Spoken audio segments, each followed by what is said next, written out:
In Shadow of the Earth Tree, we were introduced to many new cultures, but the most prominent culture was that of the Tower. Despite not being mentioned at all in the base game, we discover in the DLC that the Horn Scent were the driving force behind many of Marika's actions. In their pursuit of divinity, they committed many atrocities, and in turn, we were introduced to many mysteries. The Jar Shamans, the tutelary deities, the manflies, and the lamenters, just to name a few. They all seem disconnected, but in matter of fact, they are all connected through one concept: suffering. Suffering to the Horn Scent was viewed as a way to reach divinity. I believe the concept of suffering in Elden Ring is inspired partially by Buddhism. But instead of the correct view of suffering in Buddhism and how to escape it, Elden Ring has its own twisted and dark form of Buddhism. In Buddhism, suffering is an inevitable part of existence, and understanding its nature is key to achieving enlightenment. The concept of suffering in Buddhism is often explained through the Four Noble Truths. First is the truth of suffering, which acknowledge that life as we experience it is filled with suffering. This includes physical pain, emotional pain, and a deeper sense of dissatisfaction or longing. Even when we experience happiness or pleasure, there is a sense that it is temporary and can lead to frustration or disappointment when it fades. Second is the truth of the cause of suffering, which states that suffering is caused by attachment, craving, and ignorance. These desires lead to a cycle of craving for things that are impermanent. Third is the truth of the end of suffering, which states that it is possible to end suffering by letting go of attachment, overcoming ignorance, and transcending craving. One can attain a state of peace and liberation, known as nirvana. In nirvana, there is the ending of the cycle of birth, death, and rebirth, and the end of suffering. The final truth is the truth of the path to the end of suffering. The way to end suffering is through the Noble Eightfold Path. This is a practical guide to ethical conduct, mental discipline, and wisdom. In his journey, the Buddha acknowledged suffering and discovered a path to end it in order to reach enlightenment. But in the typical manner of Miyazaki, he took the principles of the Buddha and twisted them, which resulted in a dark and twisted form of Buddhism that we see most prominently in the Horn Scent culture. By looking into the Horn Scent through the twisted concept of suffering, we can solve many of their mysteries, starting with the most obvious one, the tutelary deities. All over the land of shadow, we can find tutelary deities. At first, you may think that they are statues, but in matter of fact, those are real Horn Scent that achieved divinity. But what made them end up like this? Let's look at this image of the Buddha while he was practicing with extreme fasting. We can clearly see here that it was the inspiration behind the tutelary deities. In matter of fact, the Buddha did practice this extreme type of fasting before achieving enlightenment. But soon after, he abandoned it as he discovered that it wasn't the true path to enlightenment. He realized that extreme starvation wasn't the way to end suffering. Rather, it introduced more suffering on the human being. Instead, he taught the middle way, which encouraged balance and moderation rather than starving yourself. In Elden Ring though, this concept was twisted. The tutelary deities actually starved themselves to death.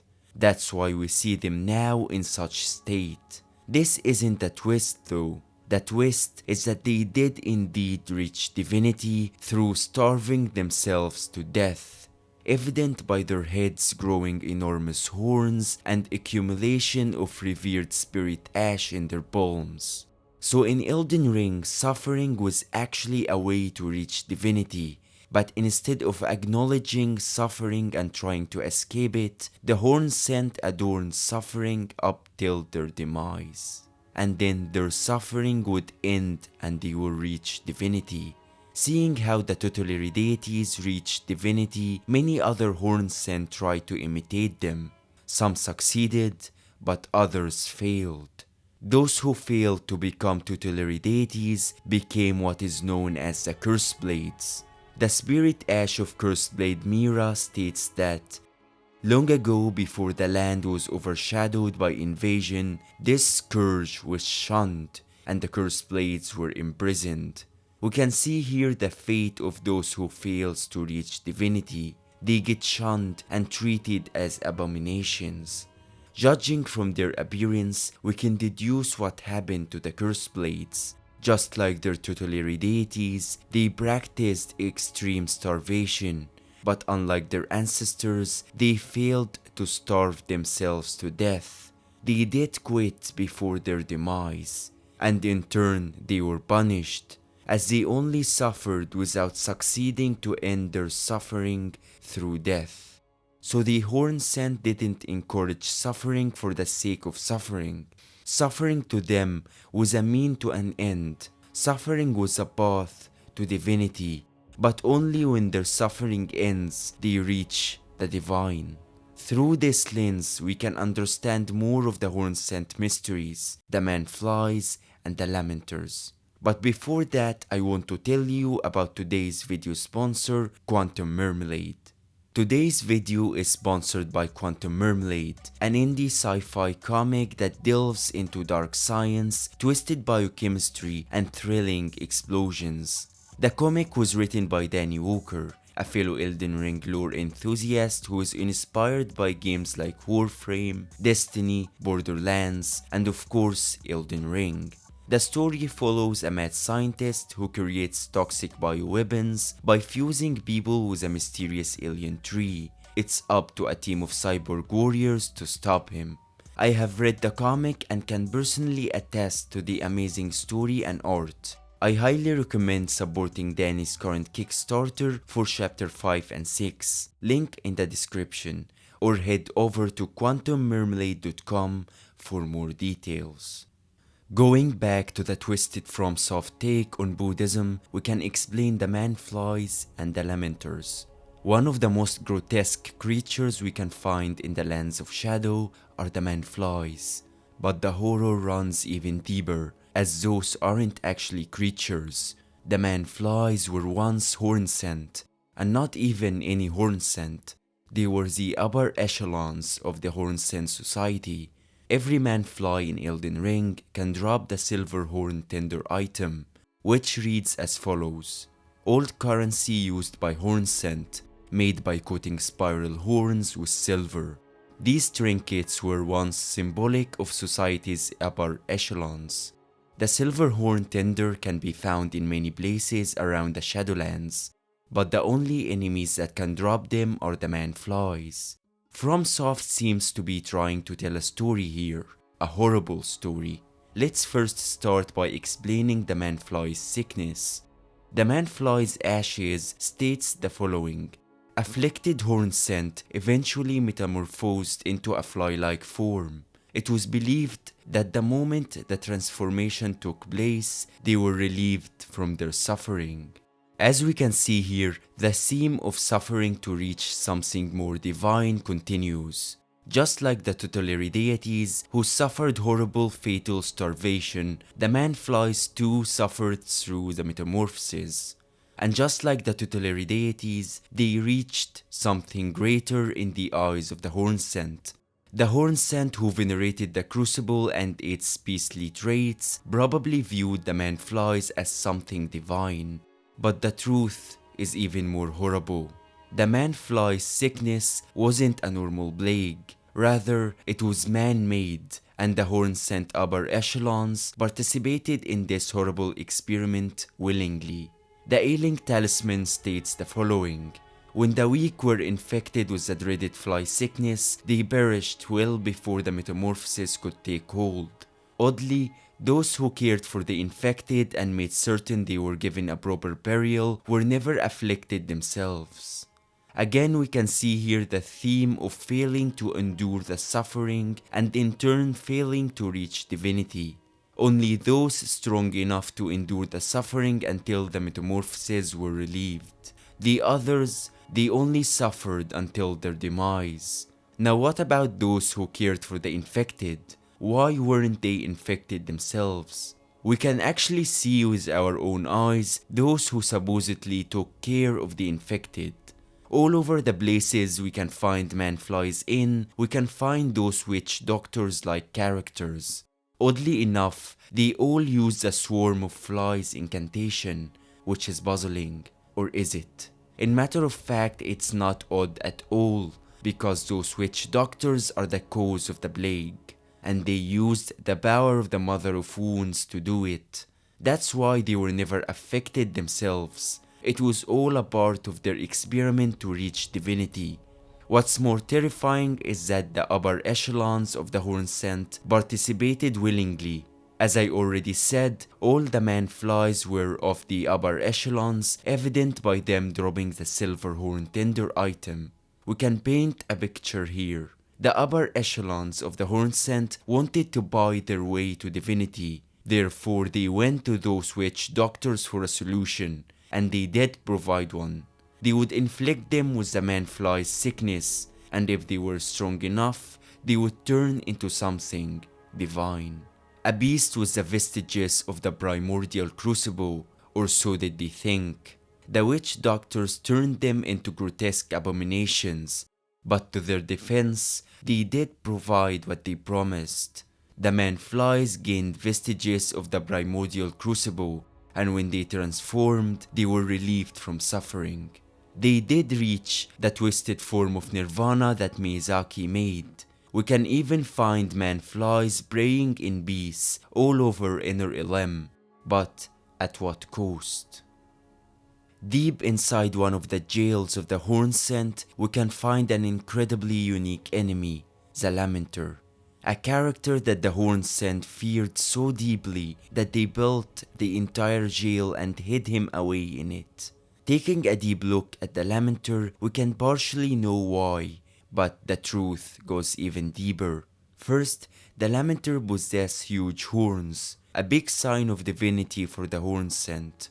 But looking again, we find some red hair growing on his body and an incomplete face on his back. A familiar sight that we already saw in the lands between. The Lamenter possessed some traits of the fire giants and their fell god. We can understand now why the Hornsent feared the Lamenter so greatly. He reminded them of the fire giants and their fell god, a race that they feared so deeply. We are told that the fell god haunts the sagas of the Hornsent, but there is more. The Lamenter's mask states that the transformation tallies with a state of a denizen of paradise, but the people of the tower denied and hid it from the world. In their foolishness, they viewed true bliss with deep fear. Despite the Lamenter being in eternal suffering, we are also told that they have a sense of contentment. But why? Why are the Lamenter, despite being in extreme suffering, is referred to as a denizen of paradise? Again, this is a twisted form of Buddhism.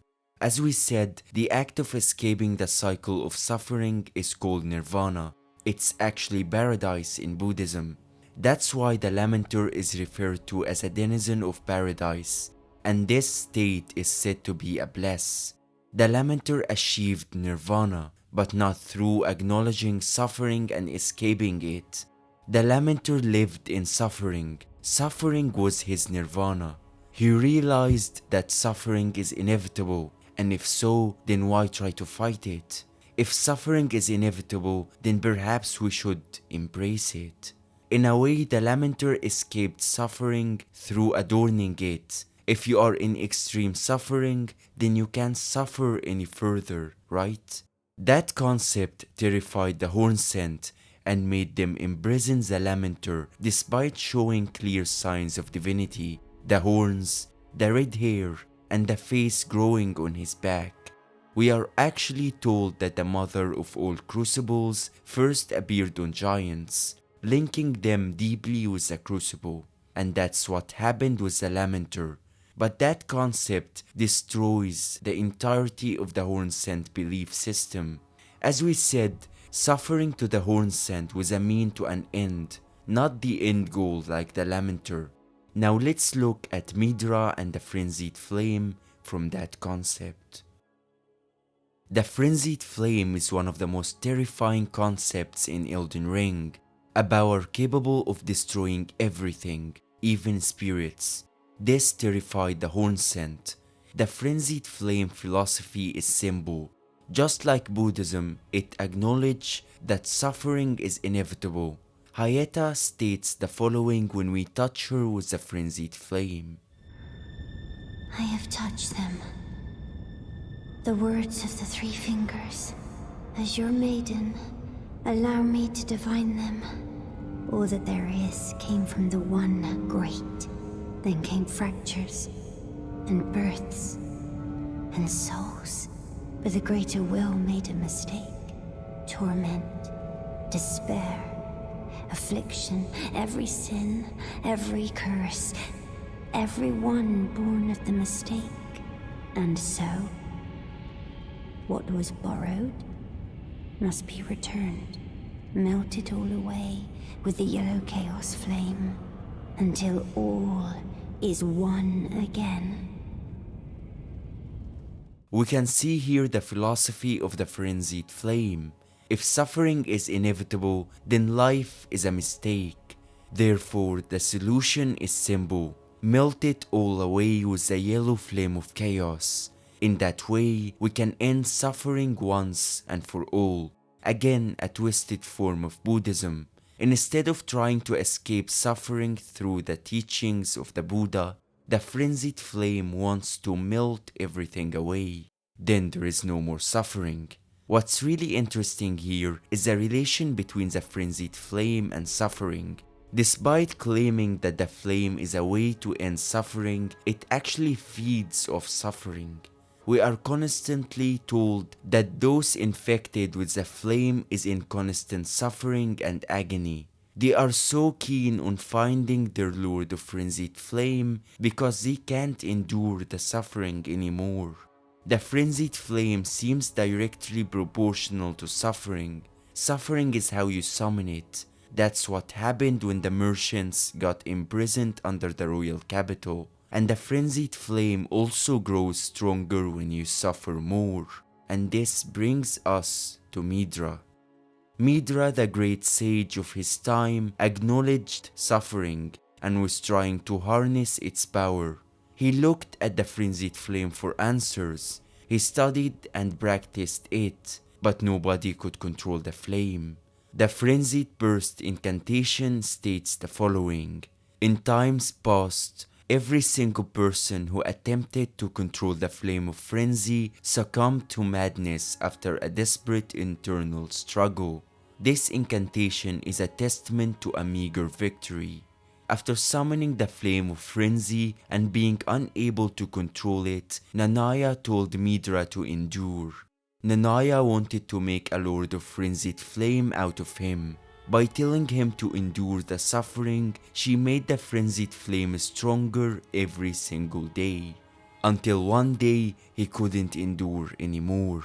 Midra endured the suffering for a very long time, but finally he broke down. In a moment of deep weakness, he succumbed to the flame of chaos and its philosophy. No more suffering, no more enduring. He would simply melt it all away. If everything is melted, then there would be no more suffering. Now let's talk about a non-Hornsent character, a controversial character, Miquella the Kind. In this video, I want to take a look at Miquella from the perspective of the twisted Buddhism that Miyazaki made. We already mentioned the Buddha several times, but now let's talk about his life story. The Buddha was born almost 600 years before Christ in present-day Nepal. He was born into a royal family, and his father, was a king. His father wanted him to become a great king and ruler. To ensure this, his father sheltered him from the outside world, keeping him within the palace and away from anything that might disturb his sense of luxury and comfort. As a young man, the Buddha grew curious about life beyond the palace walls. At the age of 29, he ventured outside the palace for the first time and encountered four sights that deeply affected him. An old man. He saw the effects of aging and realized that everyone grows old. A sick man. He encountered someone suffering from illness, which made him understand that sickness is part of life. A dead body. He saw death, which made him understand the inevitability of death and the impermanence of life. A wandering monk. Finally, he saw a man who had renounced pleasures in search of spiritual enlightenment, which inspired him to seek answers to the questions of suffering and nature of existence. These sights profoundly shook the Buddha, and he realized that money and pleasure would not provide the answers to the suffering he had witnessed. This led him to make a significant decision. The Buddha decided to leave his family, his money, and his life as a prince to seek enlightenment. This is known as the Great Departure. He took off his royal clothes, shaved his head, and set out on a journey of self-discovery. He studied under various spiritual teachers, practiced extreme asceticism, and sought answers to the question of why suffering exists and how to overcome it. Does all of this sound familiar to you? Because to me, this seems to be a big inspiration behind Miquella's journey in the lands between. Just like the Buddha, Miquella was a prince, an Iberian destined to take the place of his mother. He also had a very strong relationship with Radagon. He was Daddy's favorite in a way. We know that Miquella and Radagon made and gifted incantations to one another. But at night, Miquella would leave the capital disguised as his alter ego Centrina. Miquella would wander around and see the suffering of others with his own eyes. In the cut Centrina quest, we are told that he eased the pain of the frenzied merchants. We also know he cared a lot for his twin sister Millennia, who suffered rot from within and the Golden Order couldn't do anything for her. After seeing a lot of suffering in the lands between, Miquella decided to make the Halic Tree a refuge for all races. We got the Albanorics, the Misbegotten, and many others. Miquella tried to cure the suffering of many races, but he failed. Then he tried something else. Just like the Buddha, he divested himself of everything: his title, birthright, power, and even his fate. 13 crosses all over the Shadowlands mark the journey of Miquella. 10 of these crosses have Miquella abandoning his physical flesh. His eye specifically is said to be the mark of being an Iberian.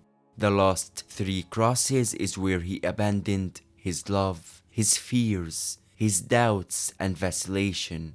His love here refers to Centrina, not necessarily love as a whole. So we can see here the similarity between Miquella's journey and the great departure of the Buddha. Here comes the twist now.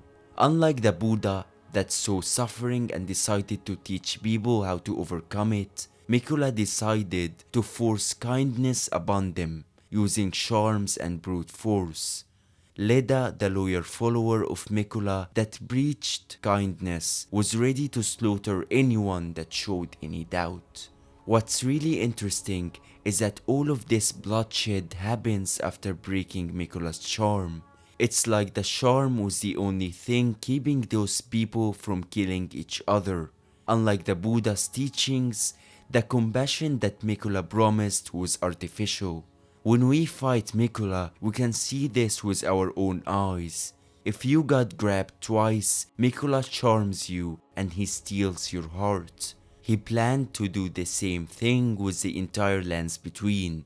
Yes, he would usher an age of compassion, an age of peace and no more suffering, but it's all fake. We can see here the twisted form of Buddhism that Miyazaki made. He took the Buddha and his story and made a twisted form out of it, a recurring theme in the Souls series.